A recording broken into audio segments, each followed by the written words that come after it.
Hey friends, we're here today to talk about one of my favorite subjects. It's money. And this is one of my favorite subjects because it's so prevalent in today's world and it's so talked about, and yet I don't feel like people often take the time to really understand the energetics of money, what's going on behind the scenes, and some of like the mechanisms that are really at play.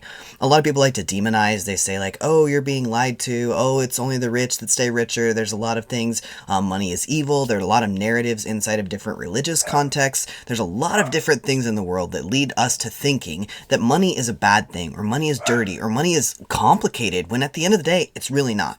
So I'm going to break down a couple of different concepts that I've learned and developed around money that really help me to keep my focus on it in a good and healthy way, help me to stay open to that abundance, and really help me to vibrate at a frequency that gives me everything in the entire lifestyle that I want. So at the end of the day, it's your decision what you do with this, and I'm going to warn you right now that a lot of the topics I'm going to talk about are going to get pretty deep. We're going to talk about some woo-woo shit, some energy stuff, we're going to talk about frequencies, vibrations, and all of that, and it's not going to be a super long video. I just feel like this information is not somewhere that I can find it on the internet, so I figured I might as well share with you now. So if you don't know anything about me, my name is Carter Rain. I am a coach. I have been a facilitator of many different mastermind groups, group coaching concepts. I've been a startup coach. I've worked for big companies like Google and Amazon. In a sense, I've been around money a lot in my life, and I really appreciate the way that I've been able to learn how it moves in the world, because I do think at the end of it, money is just energy, right? And we are energetic beings, constantly facilitated and engaged in this energetic exchange, and money is a part of that. So if you don't know how to use money, it's kind of like Robert Greene says about power. If you're not playing the game, you're losing it, because everyone in today's day and age has to interact with money, and if you're not doing it in a healthy and aligned way, you probably are kind of in that poverty mindset, or you're stuck where you just kind of wish you had more, you never have enough.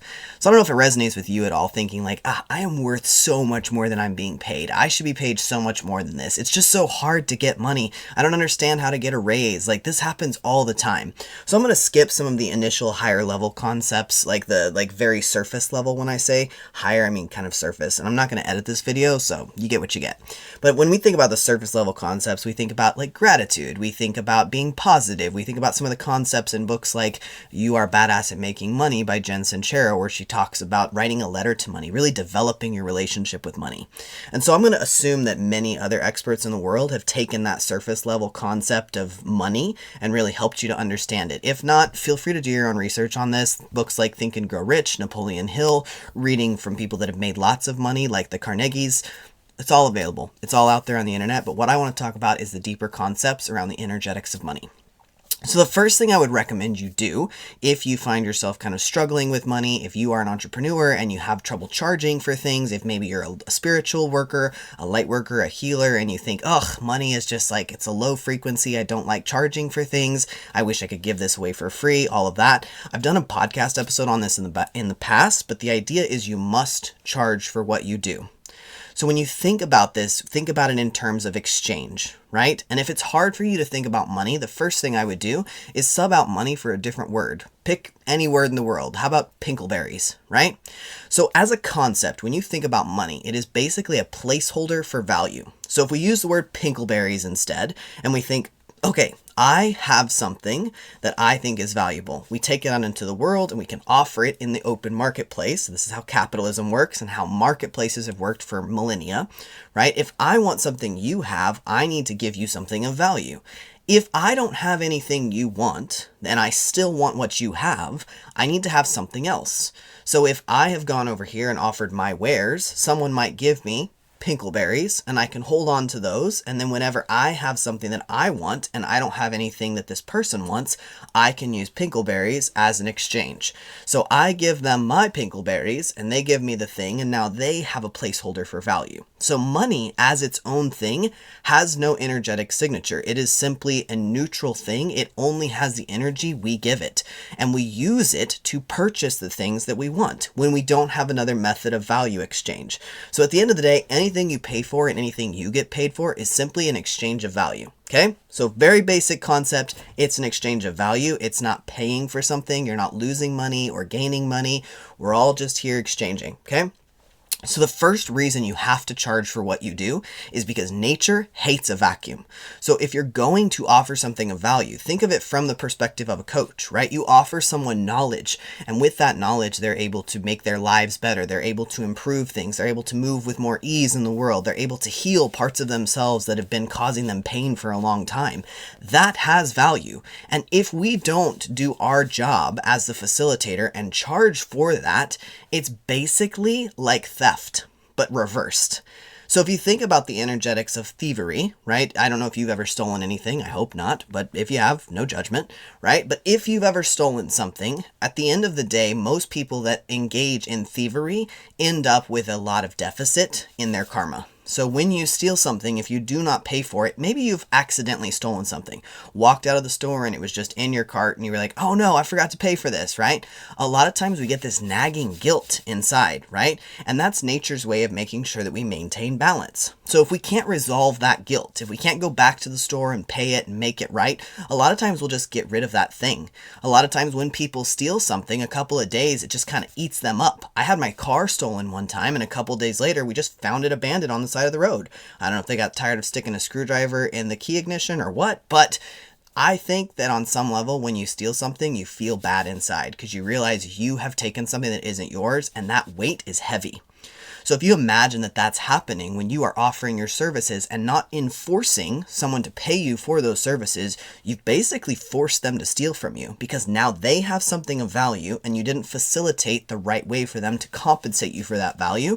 And so they're going to have that heaviness like, oh, I just don't really feel comfortable carrying this around or using it. It's not really mine. I didn't pay for this. I didn't exchange for this. I didn't do my due diligence to have that proper exchange. So we've got a vacuum of power. So everything you put into the world is energy and everything you get out is energy. When you boil it all the way down, it's not as complicated as we make it, right? Knowledge is energy. Money is energy. To be fair, like your network is its own sense of power and energy, and how you maneuver through that and how you utilize the different points that you have access to will determine your success in the world. So when you think of everything you have kind of as your resource bank, and you are free to use that resource bank in any way you see fit to move yourself through the world. So again, going a little bit more on the woo-woo side, a little spiritual here. If you imagine that you are basically a cosmic being and maybe just a little tiny sliver of the cosmic consciousness that has come down, incarnated, and been part of this human experience, we don't really know why, right? But we have to assume that you have a role to play because consciousness decided to come down and to become a human and experience all these emotions and experience power dynamics and experience limitations of the physical body. So we did all of that as a part of moving forward the creative agenda of consciousness.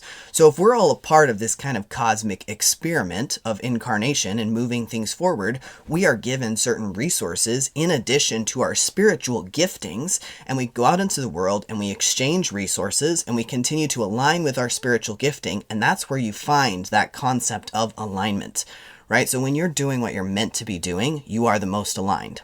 So I'm now going to basically give you the secret, what you need to know if you want to get paid more.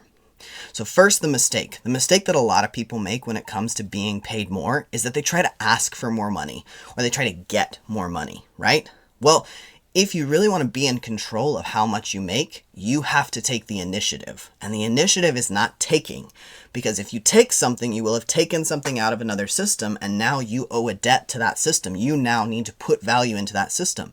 If you didn't figure out what value would be the greatest for that system before you took the thing, you're going to be carrying around that debt. Some people see it as karmic debt. Other people see it just as like energetic debt.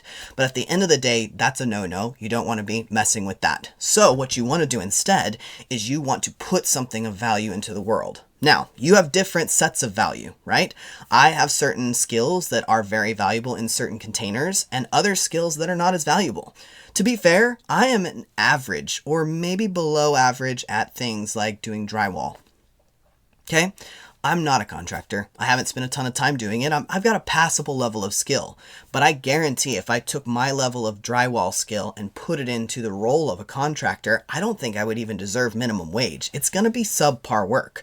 Now, I could invest in my skill of being a good drywall person and be able to develop that and ultimately earn more for that. But I'm much better off if I think about the skills that I naturally have, not the skills I have to invest a lot of time, money, and energy to develop. So when I think of the skills I naturally have, it might be things like this: explaining complex concepts, understanding how energy moves. Those things come naturally to me. They always have. So the more I can put that out into the world, the more the world technically owes me compensation for that. So when you think about your current job, your current situation, I want you to, instead of thinking about what it gives you, I want you to back up a bit, think of what you give it. What is the value you provide to the company that employs you? If you're thinking about getting a job and you kind of want to have a certain salary level, what is the value you bring to the company? If at the end of the day, your value is basically I answer the phones and an AI can do that, guess what? You're not necessarily something that that company should employ. This has become a really commonplace topic with the emergence of AI and the fact that we can't just consistently expect to be compensated for like dumb labor or for basic tasks. The computers can do it faster than us. So that's the bad news, right? A lot of the concepts of work are going away because they're being outsourced to things that are just frankly better than us. So what are you uniquely good at? Because I happen to believe that there are certain tasks that AI will never be able to do. Intuition and empathy are two that come top of mind for me when I think about things that AI is not capable of doing. So spend some time. Really sit with yourself. Think, what is the most high value thing I can do in this world? Maybe it's simply sitting with someone. Maybe it's listening. Maybe it's speaking. Maybe it's coaching. Maybe it's leading. Maybe it's following. I don't know. But you probably know the highest value. When you do that work in the world, it always comes back with more appreciation, more gratitude, more opportunities, more connection, and more money. So think back over your life. Think of everything you've ever done in the moments when you felt like, wow, I just put in a little bit and I got out a lot. There might be certain relationships you have. When you show up for that relationship, you leave feeling absolutely full. The inverse could also be true. There might be situations or relationships that you show up for, and when you show up for that and you leave, you don't feel so full. Maybe you feel a little bit depleted. Notice that all of this is an exchange, and all of this translates to how you can exchange for money. So at the end of the day, if you want to make more money, you need to put more value into the world, and you need to position that value in a way so that everyone that encounters it says, oh my God, this is the best. This is the most pure concept of this. This is the best service I've ever received. And for that, I'd like to be compensating you at this level. So if you're not being paid enough, put more value into the world. And if you are putting value into the world and you're still not seeing that reciprocation of the financial income, you're probably not contextualizing it properly. I don't have time to go into all that today. We will continue to have this conversation on this channel. We're going to basically talk about all the things you need to know to have more money, sex, and power. So if that interests you, make sure you subscribe, stick around, and let's keep the conversation going.